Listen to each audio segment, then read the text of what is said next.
Hello everyone, here I have two Bryant units. Here's this one. I was talking about this one. Bryant, the GE commercial motor. It's got a regular cope on the scroll.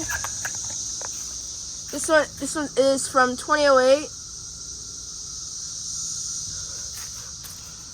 Hasn't been on. The logo's all red, which is nice.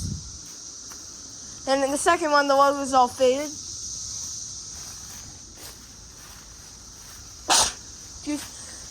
Excuse me about my sneezing. American Standard and a Nordine. This Nordine is from 2006. Similar to the one in my block. This one's also got a GE commercial motor, that Bryant. It's also got a regular cope on scroll. This one has been on. The suction line's not sweaty. This one's from 2006, so this one's older. This one's newer. A little bit filthy, but that's okay. Yeah.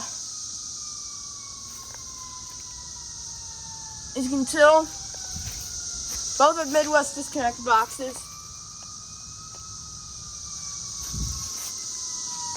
Maybe can't get the data off the American Standard because those are all fenced in. So yeah. Anyways, thank you all for watching. Hope you enjoyed the video out.